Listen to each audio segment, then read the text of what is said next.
Ladies and gentlemen, thank you for standing by, and welcome to Halliburton's second quarter 2021 earnings call. Please be advised that today's conference is being recorded. I would now like to hand the conference over to Abu Zaya, Head of Investor Relations. Please go ahead, sir. Good morning, and welcome to the Halliburton second quarter 2021 conference call. As a reminder, today's call is being webcast, and a replay will be available on Halliburton's website for 7 days. Joining me today are Jeff Miller, Chairman, President, and CEO, and Lance Loeffler, CFO. Some of our comments today may include forward-looking statements reflecting Halliburton's views about future events. These matters involve risks and uncertainties that could cause our actual results to materially differ from our forward-looking statements. These risks are discussed in Halliburton's Form 10-K for the year ended December 31st, 2020, Form 10-Q for the quarter ended March 31st, 2021, recent current reports on Form 8-K, and other Securities and Exchange Commission filings. We undertake no obligation to revise or update publicly any forward-looking statements for any reason. Our comments today also include non-GAAP financial measures. Additional details and reconciliation to the most directly comparable GAAP financial measures are included in our second quarter earnings release and can also be found in the quarterly results and presentation section of our website. After our prepared remarks, we ask that you please limit yourself to one question and one related follow-up during the Q&A period in order to allow time for others who may be in the queue.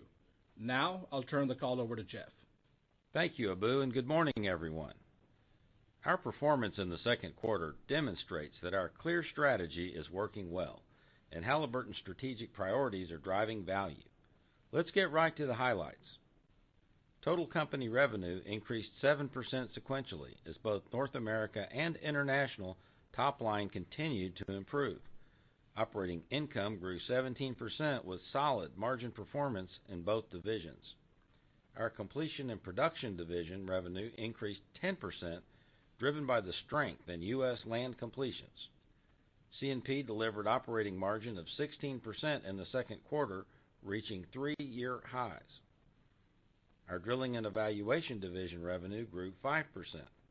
Operating margin of 11% was about flat sequentially, with rig count increases across multiple regions, offsetting a seasonal decline in software sales. North America revenue grew 12% as both drilling and completions activity marched higher throughout the quarter. Increased utilization and our significant operating leverage supported sequential margin expansion. International revenue grew 4% sequentially, with activity increasing in the key producing regions of the world despite COVID-19 disruptions in various countries. Finally, we generated strong free cash flow this quarter, bringing the year-to-date free cash flow to almost $425 million. I'm pleased with the solid performance we delivered in the first half of this transition year. While recent market volatility only demonstrates the fact that we remain in a transition year, today I want to spend more time discussing what I believe will unfold over the next couple of years. First, let me reaffirm the outlook for the rest of this year. In the second half of 2021, we expect activity momentum to continue. Internationally, we still anticipate a double-digit increase in activity compared to the second half of 2020, even as certain countries continue to face COVID disruptions. With commodity prices remaining supportive, we believe activity in North America inches higher, with drilling outpacing completions as operators build up well inventory for 2022. Looking beyond this year, let me describe the longer-term outlook. We believe that we are in the early innings of a multi-year upcycle. For the first time in 7 years, we anticipate simultaneous growth in international and North America markets, and this view guides our business objectives and expected outcomes. So here's how we see the macro industry environment playing out over the next couple of years. First, we believe commodity prices will remain structurally supportive. With both demand resurgence in many economies and increased vaccine availability, we anticipate that global demand will continue to exceed supply, particularly to the extent OPEC Plus manages supply additions over the near term. As OPEC Plus's spare capacity returns to normalized levels over the next year, we believe sufficient pent-up global oil demand will support a call on both international and U.S. production. Second, multiple years of underinvestment in the international markets, coupled with the anticipated oil and gas demand growth, give us confidence in a healthy international recovery. I believe the growth will be led by the national oil companies and focused on shorter cycle barrels. This activity should come with higher service intensity and higher relative capital spend around the wellbore as opposed to long cycle infrastructure investments. We expect mature fields, both onshore and offshore, to attract the most investment, while large-scale greenfield exploration will be limited to a few markets in Africa and Latin America. As a result, we anticipate double-digit annual international spending growth at least over the next couple of years. Third, we believe that a supportive commodity price environment, normalized levels of spare OPEC Plus capacity, and high decline rates in U.S. shale are constructive for North American spending. We expect drilling and completion spending in North America will also grow double digits annually over the next 2 years, although activity will not return to pre-pandemic levels. We expect private operators to opportunistically lead the activity comeback, while public E&Ps balance growth and returns. Fourth, I believe equipment availability will tighten much faster than most people think. In multiple product lines, we believe that equipment supply will fall behind anticipated demand. Today, both drilling and completions equipment are nearing tightness in North America, and we expect to see international markets tighten over the next few quarters. Given the scarcity of external capital sources, many North American service companies do not currently generate sufficient cash to organically fund investment in new equipment, innovation, and maintenance, let alone generate sufficient returns. Internationally, multiple years of service company capex reductions should limit equipment availability. We expect increasing demand and tightening equipment capacity will lead to higher prices. Pricing is beginning to return in North America now and is expected to lag internationally where contract durations are longer. I know the positive macro outlook I just described is a case for the rising tide lifting all boats. However, what matters is how Halliburton is positioned to outperform in this market. The improving macro environment marks the first time in a long time that we see an increasing level of customer urgency and a pivot back to what creates value in our industry, and this reinforces the power of Halliburton's unique value proposition. Throughout the downturn, Halliburton doubled down on our value proposition to collaborate and engineer solutions to maximize asset value for our customers. We continue to invest in technology, both digital and hardware, that maximizes value per barrel of production. We are expanding in new market segments. We are uniquely positioned in North America as the only integrated service company. Our collaborative culture and engineered solutions create sustainable competitive advantage, setting Halliburton up to move from value creation to value capture. Here are a few examples of how Halliburton creates and captures value through our digital technologies. We are accelerating the deployment and integration of digital, both with our customers and internally. It creates technical differentiation, contributes to higher margins, and drives internal efficiencies. Over the first 6 months of this year, we grew the total user count on our iEnergy public cloud by 70%, and cloud revenue now constitutes almost 20% of our overall software revenues. We believe that this shift from on-prem to cloud software solutions drives faster growth. It also allows us to expand our revenue base with the same customers as we add new cloud-native applications and increase the number of users within the same operator. Digital technology enables high-value remote and autonomous operations. We see steady growth of our remote monitoring of open-hole wireline operations. For example, this past quarter, we deployed virtual remote logging capabilities on a remote location in continental Europe. utilizing a well site specialist in Norway to remotely operate downhole tools. Virtual remote logging allows us to place highly specialized personnel at regional hubs rather than in the field, which leads to better resource utilization, fewer personnel at the well site, less HSE exposure, and higher margins.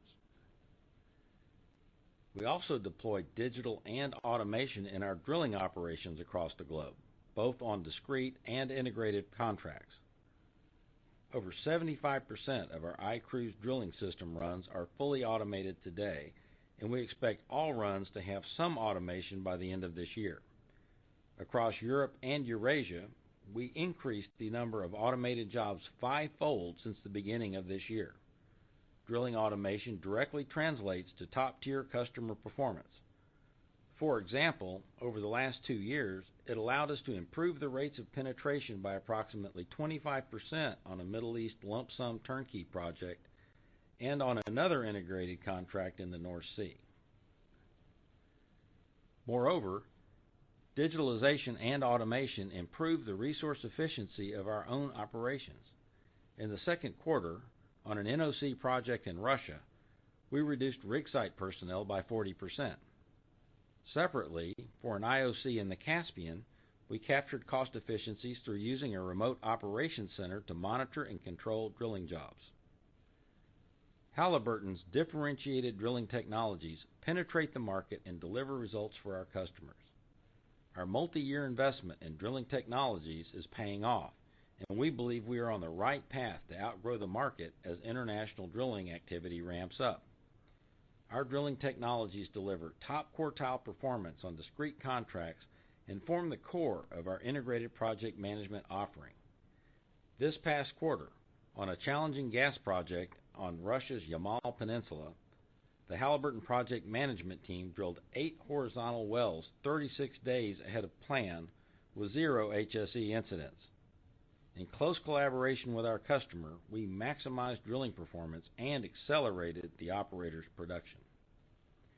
And lastly, we deployed digital solutions to optimize production. In the second quarter, we won a contract that highlights the enormous opportunity for digital adoption in the Middle East. After many years of collaboration with Halliburton on its digital transformation journey, Kuwait Oil Company expanded our automated production management contract in North Kuwait to all other assets in the country. KOC will use DecisionSpace 365, Halliburton's cloud-based subscription service for E&P applications, to automate work processes and accurately plan, forecast, and optimize production throughout KOC's portfolio. We are also expanding in new market segments. We expect to benefit from the significant growth potential of our specialty chemicals and artificial lift businesses, both in North America and internationally. As Halliburton increases participation in these new segments, we believe we will enjoy unique growth opportunities that are margin accretive and longer cycle. I'm pleased to announce that in the second quarter, Halliburton was awarded a 7-year production chemicals contract with a large IOC in Oman. Products for this new contract will be manufactured at Halliburton's new Saudi chemical reaction plant, scheduled to open later this year. The strategic location of this plant will allow us to manufacture and sell specialty chemicals to other new customers throughout the region. In North America, we recently expanded our footprint in the downstream process and water treatment chemicals business through awards of 2 separate 5-year specialty chemicals contracts from large refiners on the Gulf Coast. In our growing international artificial lift business, earlier this month, we completed the first installation of our ESP contract in Kuwait. We believe this contract gives us scale in the region that will allow us to profitably grow our artificial lift business in other key markets. Finally, Halliburton has the broadest market exposure because we remain the only integrated service provider active in both North America and international markets. I believe this unique position allows us to capitalize on the double-digit growth, equipment tightness, and resulting better service pricing in both markets. In the international markets, we expect that Halliburton's differentiated drilling equipment capacity tightens first. Over the next few quarters, as large tenders soak up capacity, I expect a return to the pre-pandemic environment when pricing improved in certain markets. In North America, specific equipment categories are already tight today. There is a high demand for low emissions frac equipment and the supply is limited. Halliburton leads the market in low emission solutions today, and that gives us a structural pricing advantage to further maximize value in North America. Halliburton showcased our market-leading low emissions solutions at a recent event in Duncan, Oklahoma. Over the course of 5 days, several hundred people from more than 40 operators came to see our electric and dual fuel equipment displays and operational demonstrations, including our 5,000 horsepower Zeus electric pumping unit, our new Express Blend blending system, E-Winch electric wireline unit, the Electric Tech Command Center, and an effective power generation solution. They didn't just see R&D plans and prototypes. Instead, they witnessed functional, job-ready equipment that works for our customers today and delivers unprecedented fracturing performance and reduced emissions. The Duncan event also showcased our SmartFleet intelligent fracturing system. SmartFleet marries our digital capabilities and fracturing expertise to do what was not possible until now: give customers control over fracturing performance in real time. It sets us apart from the rest of the hydraulic fracturing market and solidifies our industry leadership in intelligent fracturing. In the second quarter, we deployed it with 2 IOC customers in 2 different U.S. basins with excellent results. Operators achieved more consistent fracturing placement on every stage with improved cluster uniformity and management of offset frac hits.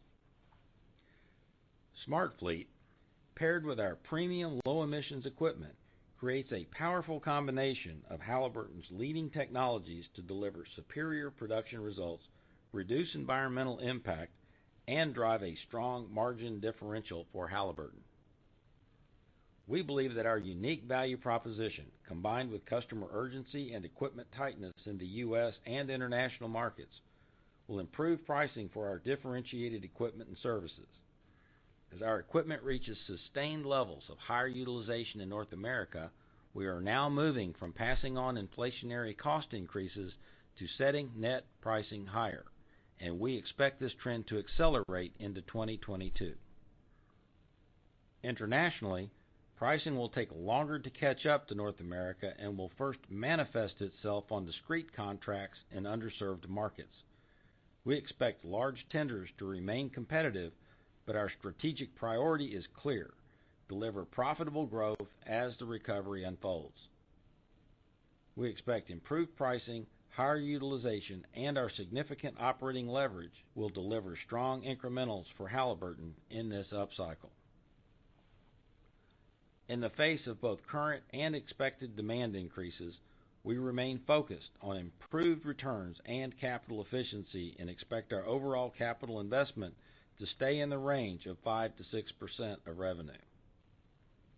Now, let's step back for a minute and think about what this means for Halliburton. My remarks often focus on the practical view of the near term, but I also have conviction about Halliburton's performance in the early innings of this upcycle. Based on the market assumptions outlined earlier, we expect revenue to grow at a mid-teens compound annual growth rate over the next 2 years. We also expect operating margins to expand by about 400 basis points by 2023 and thus return to 2014 margin levels.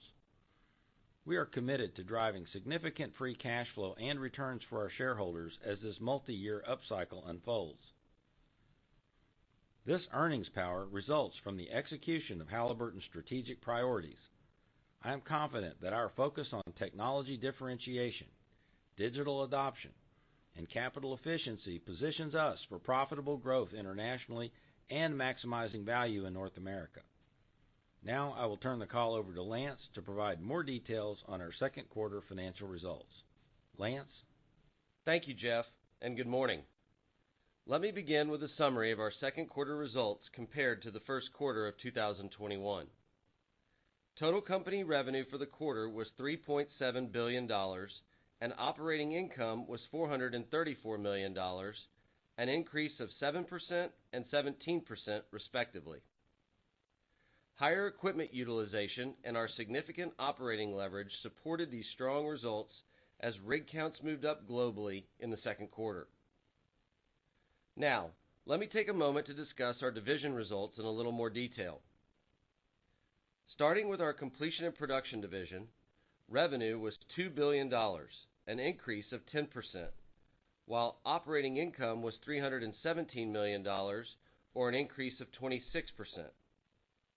These improvements were driven by higher activity across multiple product service lines in North America land, improved cementing activity in the Eastern Hemisphere and Latin America, increased completion tool sales in the Middle East, the North Sea, and Latin America, as well as higher well intervention services in Saudi Arabia and Algeria.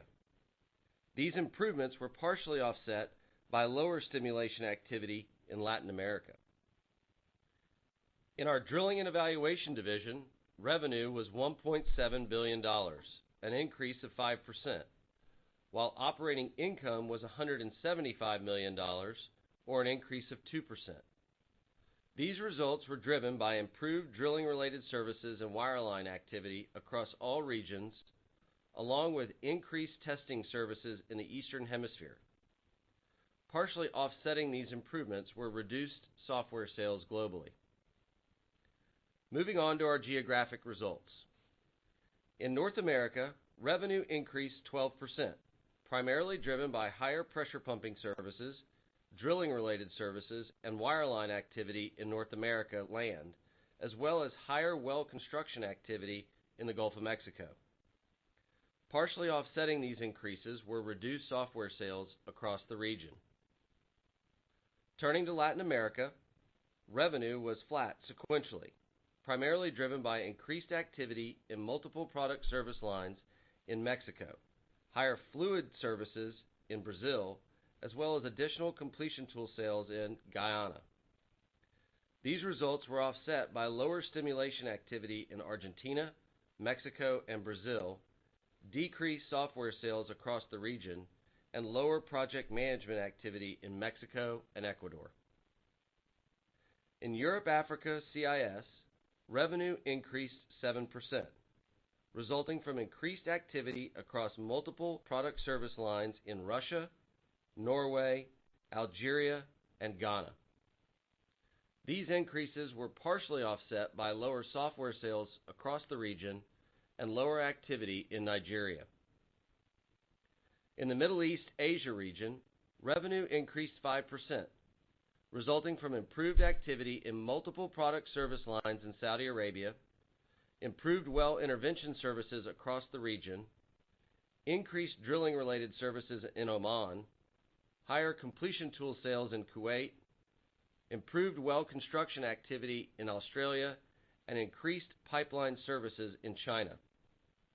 These improvements were offset by lower software sales across the region, reduced project management activity in India, and lower overall activity in Bangladesh.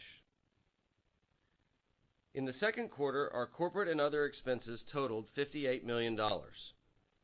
For the third quarter, we expect our corporate expense to remain largely unchanged.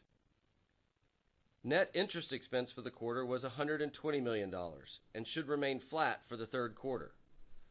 We remain focused on reducing our leverage in the near term and recently announced the redemption of our remaining 2021 senior notes at par ahead of schedule in August using cash on hand, which should reduce interest expense beyond the third quarter.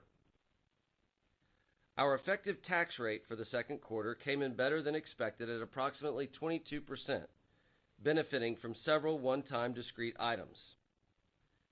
Based on our anticipated geographic earnings mix, we expect our third quarter effective tax rate to be approximately 25%.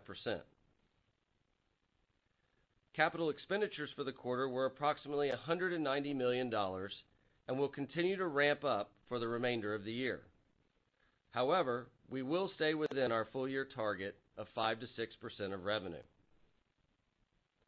Turning to cash flow, we generated $409 million of cash from operations and $265 million of free cash flow during the second quarter. We believe that our year-to-date and expected earnings performance for the remainder of the year, combined with efficient working capital management, should result in a full-year free cash flow of approximately $1.2 billion. The growth in earnings outlook that Jeff laid out positions us well to grow our free cash flow over the next couple of years. Now, let me turn to our near-term outlook. In the international markets, we expect a steady increase in activity as the rig counts continue to recover. In North America, we anticipate modest pricing improvement and continued activity momentum in both completions and drilling, but sequential activity growth will be slower than in prior quarters. As a result, for our completion and production division, we anticipate high single-digit revenue growth sequentially, with margins expected to modestly increase by 25 to 50 basis points.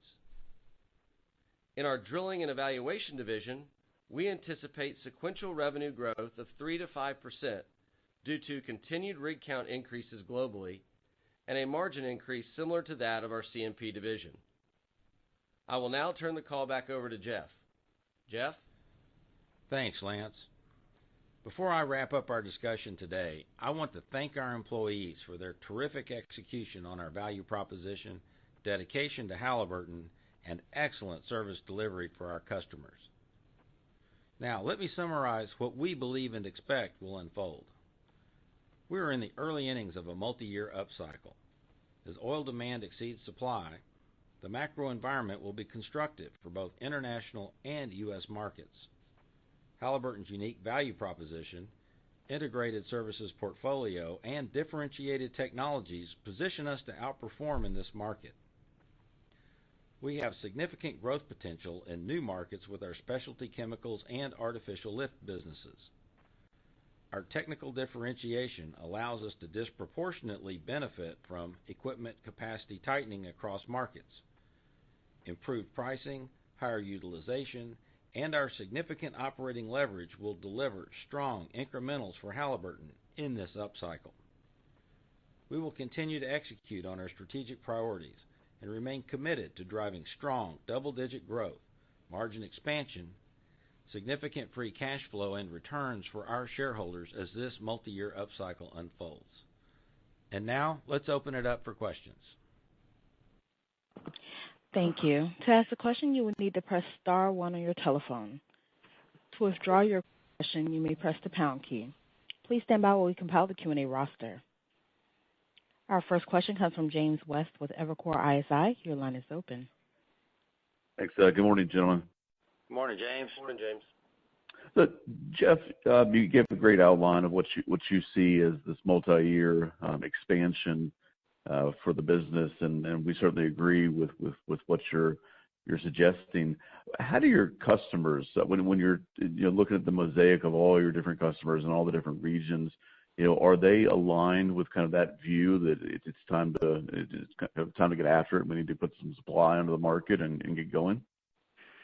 Look, I think what we're looking at today is the macro. When we talk to our customers, particularly publics, they're going to do exactly what they've said they're going to do, and I think we see that playing out. But we also have a good view of the macro in terms of supply and demand, and I think that from that perspective, the planet will demand oil. Where does it come from? Clearly we've got line of sight to improving activity internationally. I described that primarily with NOCs, and yes, I think that it's not zeal, it's steady march to produce more barrels. And then I think that the call back on the U.S. is simply going to be that that underinvestment that we've seen for a number of years internationally, it doesn't just spring back into action, and I think that's very positive for North America. So, and from a customer perspective, obviously the privates are much more opportunistic around a supportive oil price. So we see quite a bit of activity and outlook from them. Right. And then as we think about the returns on the assets that you are putting into the field, right now we're probably at a suboptimal type of return level, so you need pricing to go up. And so what are the levers, or how quickly do you think pricing can move in this market to get back to what you want to achieve to drive your returns higher? Well, James, it's a process, and it's probably multiple iterations, but I think Right. we're seeing net pricing to a certain degree today in the U.S., slow going but moving. And, as we work through into 2022, I expect that continues to accelerate. Internationally, I think it takes on the same type of dynamics that we saw in 2019, where individual markets see tightness, see pricing. Large tenders remain very competitive. And from our perspective, that worked well for Halliburton in 19 and into the first quarter of 20. And, we've been very clear, I think, about profitable growth. And so I think it's key when I think about growth internationally, the key word there being profitable growth. And so that means that, and we see multiple years of growth in front of us, and for that reason, want to be deliberate about how we put equipment to work and make money. Right. Got it. Thanks, Jeff. Thank you, James. Our next question comes from David Anderson with Barclays. Your line is open. Hey, good morning, Jeff. Some clearly very bullish comments looking out over the next couple of years. I was wondering if you could talk about maybe some of the signs that you're seeing on the international side, particularly with the Middle East NOCs. Now, you've talked about increased completion tool sales, some artificial lift contracts, some other tenders. And yesterday, Aramco suggests maybe shifting $6 billion more into upstream. I was just wondering when you start to see this inflect. And when does it come through? We haven't yet seen the rig count pick up. The 3Q guide indicates sort of a similar pace of activity from second quarter, but at the same time, Middle East feels like it should be, leading that double-digit growth, double-digit guidance next year. I was wondering if you just help me kind of understand that trajectory. And maybe it's obviously not a very opaque market, or it's more of an opaque market. Just help us kind of see what you're seeing in that part of the world. Yeah, I mean, what we see is, let's say broadly Middle East adding activity, adding it sort of as we speak, but more so focused towards next year. So I think that we see, I think second half to second half, we're going to be up probably mid double digits for 2021 versus 2020. So where does that come from? I think that alone is increasing, and we see that sort of across the Middle East. But we also see it in Argentina, Argentina as an example. We see it in other parts of the market. And so I think that that gets traction and continues to get traction as we go further into 22. But the activity, the demand signs are there now that we're seeing, and I think we see growth. But I think that continues to accelerate as we get into 22, 23. But it doesn't necessarily overcome all the underinvestment. So I think that there's work to be done to grow that business. I mean, for operators to grow production, I think we see signs of growth now. But I think it'll be more pronounced in 22. And we described 21 as a transition year. And so we still see COVID slowdowns in markets. Yep. There's a number of rigs that aren't working because they're not staffed today, not by us, but just in general. And so that type of disruption is weighing down on things a bit, but I fully expect us to work through that through the balance of 21. That's good to hear. Kind of a different topic. I was wanting to ask about kind of some of the inflation that maybe you're seeing on the North American side, particularly maybe if it impacted your C&P margins at all this quarter. I know you're not really seeing any real net pricing right now, but I'm just kind of curious what the E&Ps are seeing in terms of inflation. Are we talking like 5% these days? And sort of around that same question, I'm wondering about labor.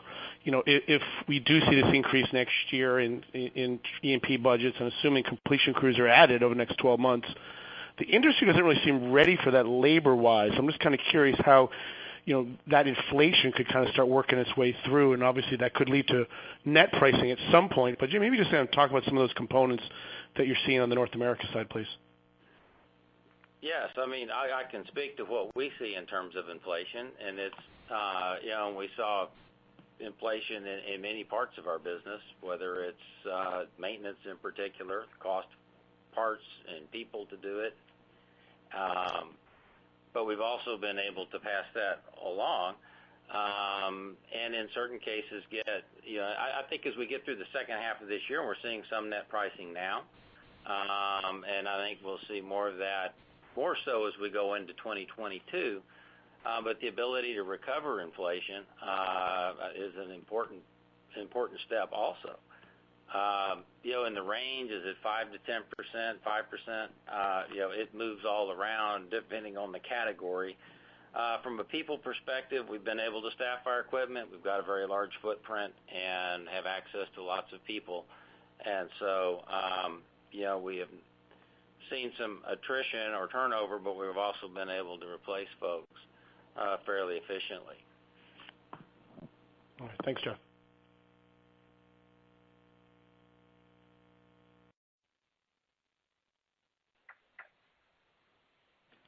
Next question comes from Chase Mulvehill with Bank of America. Your line is open. Hey, good morning, everyone. I guess first thing, really appreciate you guys kind of giving some visibility over your outlook for the next couple of years on kind of top line and margins.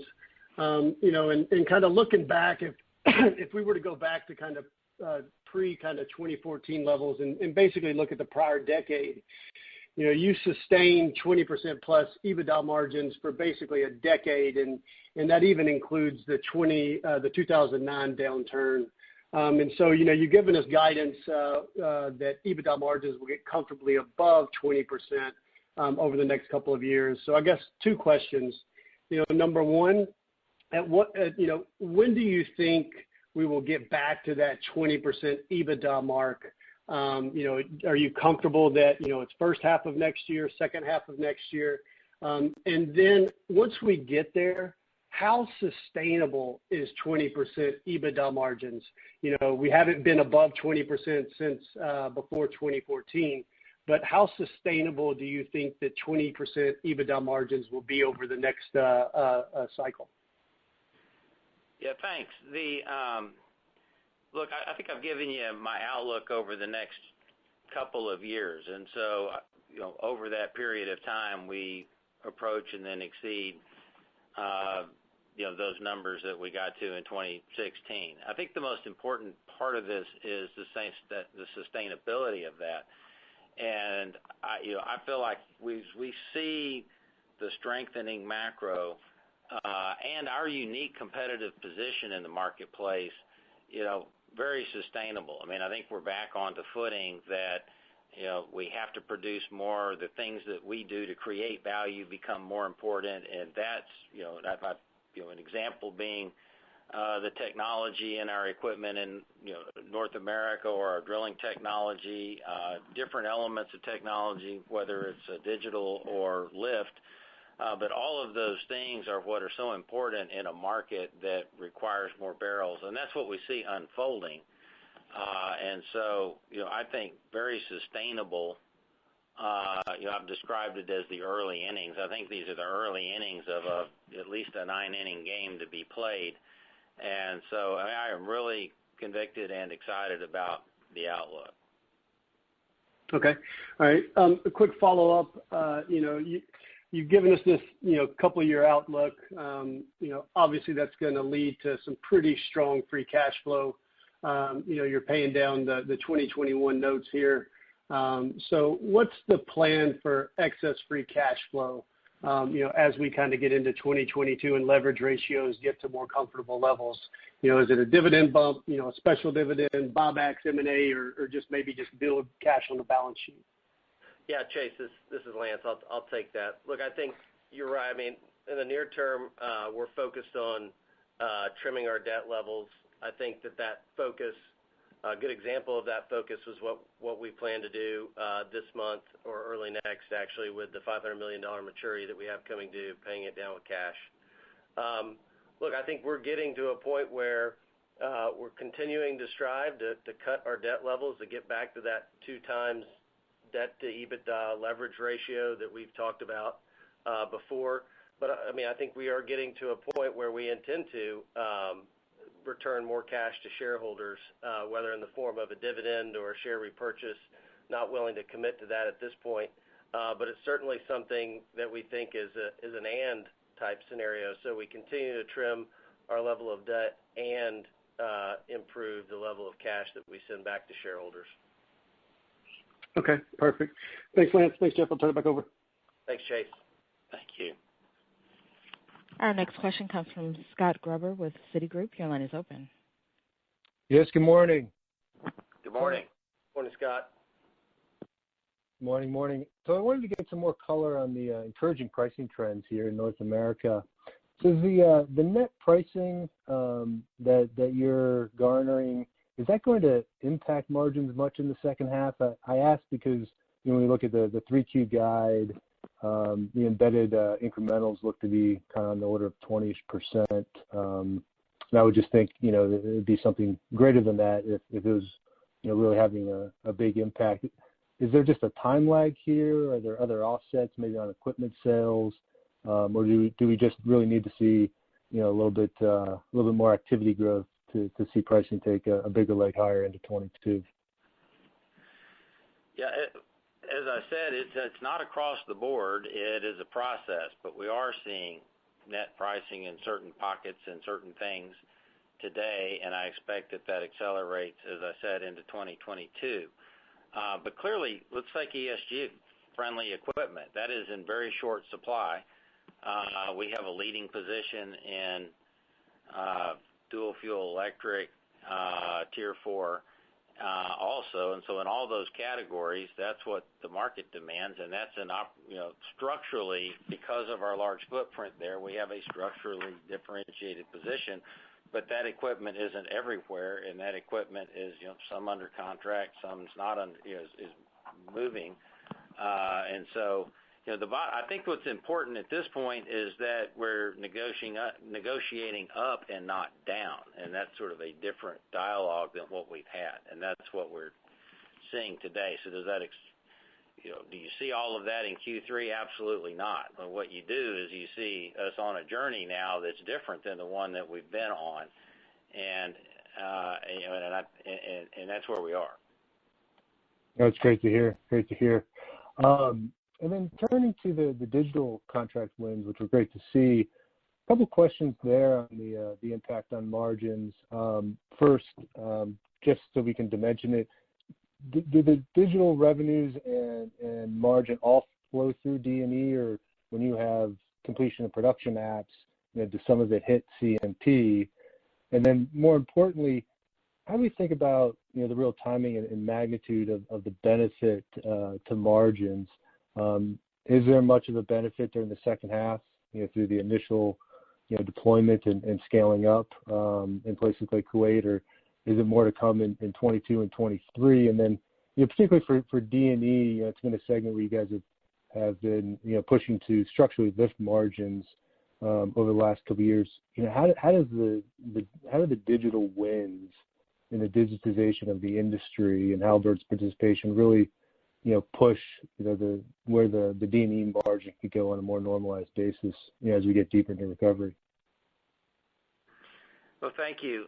When we think about digital margin impact is across the business. Obviously, the software sales and the cloud native apps are in D&E, but more broadly, digital capability affects the whole business, and so that's behind our answer products. So tools like EarthStar and our Smart Fleet, all of those are a byproduct of having digital capability in the company. In fact, the capacity to develop software at scale is pretty unique, and that is what allows that to happen.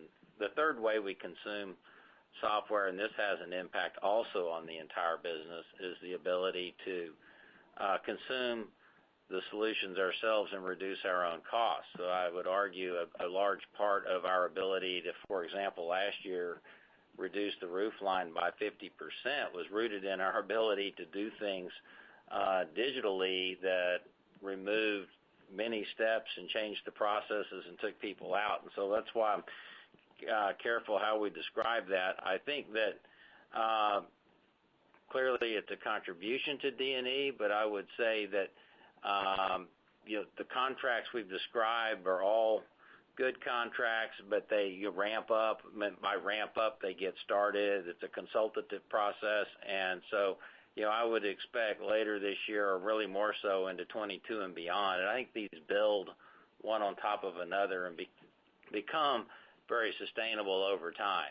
Less of a sort of pop all at once, but sort of building into larger projects over time. Yeah. Great. Appreciate the call, Jeff. Thank you. Yep. Thank you. Our next question comes from Ian MacPherson with Piper Sandler. Your line is open. Hey, good morning, Jeff and Lance. Thanks for taking my question. So the one question I had, Jeff, is when you look at double-digit trajectory for a synchronized expansion for North America and international, just given the strong command that OPEC Plus has over the oil market over the intermediate term, what type of call on U.S. production growth are you contemplating, which underpins your North American outlook for the next couple of years? Well, we think that some of what we've seen over the last couple of days, I think, lays out a path for OPEC, and so that's to a certain degree defined. If we look at pent-up demand for oil, at least today,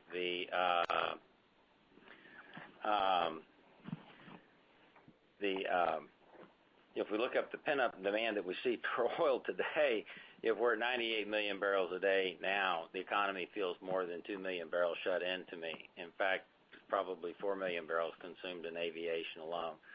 And so I think there's a normalized level of spare capacity that's expected. And so then when we think, okay, North America, what happens there? Well, we're up 10% year on year, and I think the expectations that production is largely flat for this year. I would expect that there would be a call of, is it 500,000 barrels, some number like that, some level of growth that would be called on in 2022 that the price clearly supports, which would then drive more activity for us, certainly, and we have to, in that mix is stemming the decline curve that is always working on North America production. So, those are the things that underpin our outlook, Ian. Got it. Thanks, Jeff. And then staying on the domestic pressure pumping side, we're obviously beginning to see some of the smaller competitors announce firm plans and sort of abstract plans for renewing their fleets with clean fleet, different iterations of it. In your view, is that coming earlier than you would like to see it, or do you think that the market is ready to support the pricing and the returns for that equipment at the scale that we've already seen over the last few months? And should we expect Halliburton within your 5 to 6% capex envelope to march along at that same industry cadence with new clean fleet investment? Well, look, we always look at we're fortunate today that we have one of the youngest fleets in the market. And, but as we replace equipment, we also have a large fleet. And so as we systematically replace equipment, we have a choice to make. So what type of equipment do we replace it with? And it's a combination generally of electric or dual fuel. But I think that, our steady drumbeat of replacements and within our 5 to 6% of capital spend, we're able to, meet demand and also at terms that are adequate. But I think those two things have to be in place. Fortunately, we're in a position where we are able to deliver those things today. I say today, but today and over the near term from operations. Remains to be seen the pace at which all of that can happen in the market, given where sort of broadly that market stands today in terms of returns. So without the returns, it's not, we wouldn't be investing in these types of equipment at all. Fortunately, we're in a position to do so and do it ratably along with our sort of planned replacement cycle. Super. Thank you, Jeff. Appreciate it. Thank you. Our next question comes from Neil Mehta with Goldman Sachs. Your line is open. Thank you very much, and congrats on a good quarter here. I have a really high-level question. It's been a tough 10 years for the energy sector, but it's been an even tougher period of time for oil services relative to the rest of energy. Just, Jeff, as a leader of this industry, what do you think the key is to attract the generalist investor back into this vertical within the space? Do you think it's about earnings execution? Is it about returns on capital? Or is it about returning excess capital to shareholders, so return of capital? Well, Neil, it has to be all three of those, but I think it starts with some clarity around, what is a trajectory over time that's sustainable as opposed to all of the ups and downs that we seem to have had sort of intra-period gyrations. And I think what's shaping up today, as I described it, is a more sort of predictable, sustainable trajectory, and that's what we see out over the next couple of years and really beyond that, just because I think we've been through a lot of the overcapitalization. There's been underinvestment for a long enough period of time, particularly in the resource, that as demand recovers, which it will recover, I think there's a solid opportunity set for our services. Now, within that, obviously, I have a view that and believe firmly that our competitive positioning is different also, and because of that, Halliburton's has tools, whether it's our value proposition, our technology, or sort of our portfolio and how it's placed to maximize value in North America, which we've always been clear on. We want to maximize value in North America and grow profitably internationally. And I think both those macros are set up perfectly for doing that. And so as a generalist, there's some clarity around where we're going. We've got, some track record of where we've been, where we're going.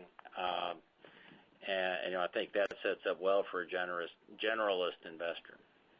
Yeah, and so then the follow-up on that, on return of capital, if you look at the energy sector, S&P energy sector, it trades at a 4.5% dividend yield. How do you think about Halliburton's value proposition on a multi-year basis around return of capital, whether through dividends or through buybacks? Do you ultimately need to be offering a total return of capital yield that's far in excess to the market, given the questions about the terminal value of the business?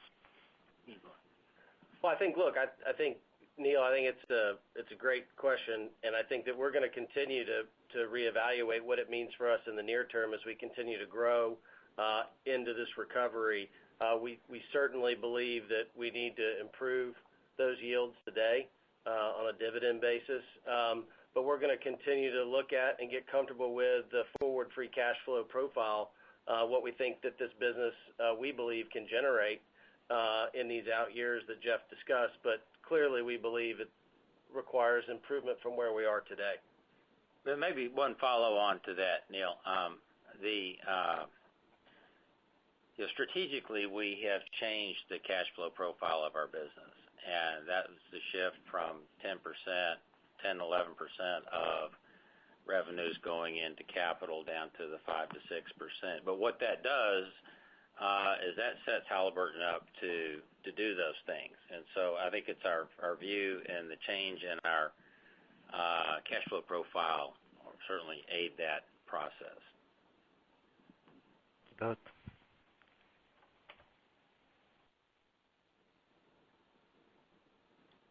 Thank you. Our next question comes from Aaron Giard with J.P. Morgan. Your line is open. Yeah, good morning. My first question relates to just the activity mix in the U.S. The privates have added, more than 70% of the incremental rigs since the activity bottomed mid last year.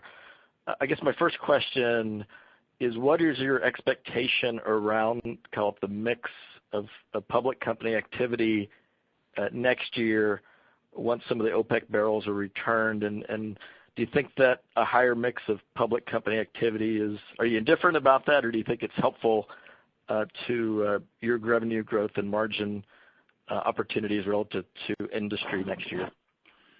Look, I think we will always look for the best return opportunity for us. I think operators have not said anything about next year, and I'm not going to project what they might say. I think,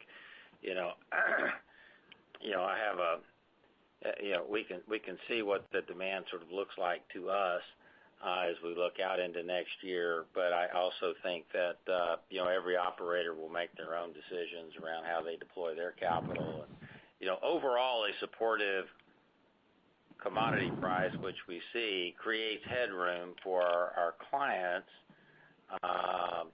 to do work and return cash to their shareholders, which is important for them to do. So I think the improving commodity price and the structural sort of support that we will see in the commodity price makes all of that work as we go into 2022. Stay tuned. Got it. Just my follow-up. We've had a dynamic, particularly in the U.S., where budget exhaustion has led to some frac holidays, which has obviously been a headwind. How is Halliburton looking to mitigate that risk as we approach the back half and the fourth quarter, kind of given that dynamic? Well, look, I think operators are going to do exactly what they said they would do. And so we really haven't seen budget exhaustion to this point, haven't talked about it. And I think that is because operators are ratably doing exactly what they said they were going to do. So I don't anticipate that we see any of that or much of that this year. And I'd say the other thing that we've done is we've done a lot of work to variabilize our business such that when we see slowdowns or holes or anything else, we're able to respond to it very, very quickly as opposed to how we might have done it in the past. And that all is process change and really philosophy change, but it's working quite well. And so, I think we'll have a solid sort of working through the balance of the year just because of the clarity that our clients have and providing to us. Great, thanks. Thank you. Our next question comes from Connor Lynagh with Morgan Stanley. Your line is open. Yeah, thank you. I wanted to return to the multi-year outlook you guys gave. And basically, what I'm wondering is, certainly I know you want to stick to the ranges you put out there for capital expenditures, but I would assume there's a certain degree of growth investment required to realize that. So I was wondering if you could discuss just where you plan on allocating capital, what some of the big areas that you think are sort of priorities within the business over the next couple of years here. Yeah, well, look, I think that, as we look out, I believe that we've got the opportunity to meet those expectations within the guidance that we've provided with respect to CapEx. I think there is growth CapEx in that sort of 5 to 6% range that we've provided. For example, if I look back over the last 5 years, asset turns have improved by 50%. I mean, that's strong improvement, but this is back to my commentary around strategically approaching capital efficiency. So we're very sharp around our R&D dollars drive capital efficiency, our process drives capital efficiency, and those are the kind of results we see in terms of capital efficiency. And so we will continue to drive that as the market expands over the next, couple of years. And really, strategically, that becomes our operating process, and I expect we'll continue to do that. Got it. Thank you. Sort of similar question here, but just in terms of thinking about particularly your labor pool and I guess your overhead in international markets. So certainly you've right-sized in select areas, but you're anticipating a pretty big recovery here. I guess I'm just curious, it seems like in the outlook there's an acceleration in incremental margins as you get out into some of the later years. Is that because you have sort of excess labor that's going to be more highly utilized? Is that because of the pricing that you're anticipating? Just curious what the big drivers are of that improvement in incremental margins. Yeah, look, Connor, I think it's less about cost savings structurally. I think it's more about volume of activity combined with price, right? So it's volume, utilization, and pricing improvement throughout the course of that journey that Jeff sort of outlined. Yeah, I mean, we're always working on cost. I think cost is, we've got a continuous improvement program where we're constantly managing costs down. And I believe that program and our approach to that is adequate. As we grow, we will manage the cost. But clearly we expect to see tightness in pricing and more activity over time that all drives incrementals. Got it. Thank you very much. Thank you. That concludes the question and answer session. I'd now like to turn the call back over to Jeff Miller for closing remarks. Yeah, thanks, Shannon. Before we end the call, let me close with this. We are in the early innings of an unfolding multi-year upcycle that presents growth opportunities for Halliburton internationally and in North America. Those opportunities match Halliburton's unique customer-focused value proposition and our position as the only fully integrated energy services company in both international and North American markets. And as this unfolds, we remain committed to driving returns and free cash flow for Halliburton shareholders. I'm optimistic about what lies ahead and look forward to speaking with you next quarter. Shannon, please close out the call. This concludes today's conference call. Thank you for participating. You may now disconnect.